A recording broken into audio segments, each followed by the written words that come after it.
dính.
Chừa đít này.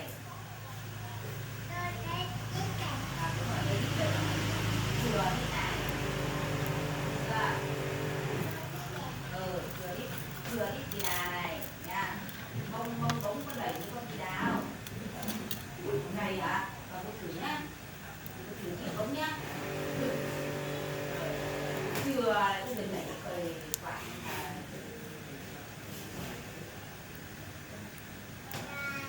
chị đà chừa chưa?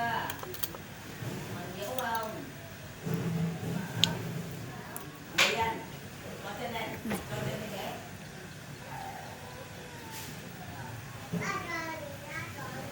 Đúng rồi.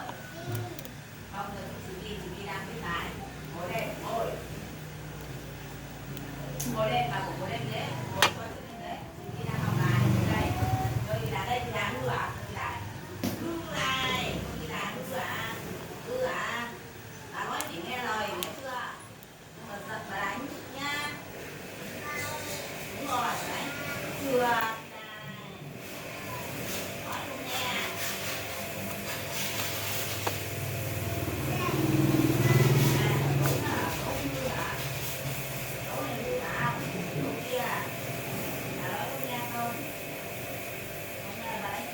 Chưa, còn không này. Chưa.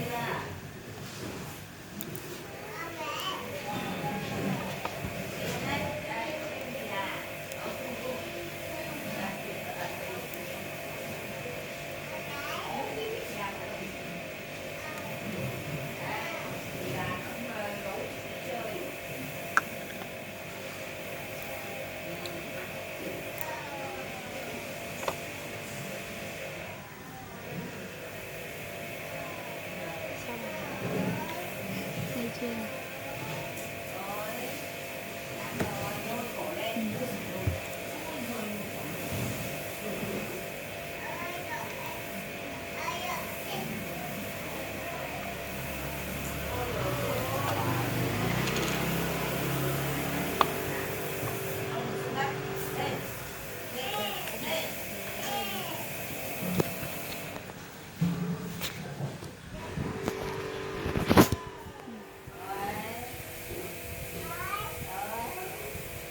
Gạo này.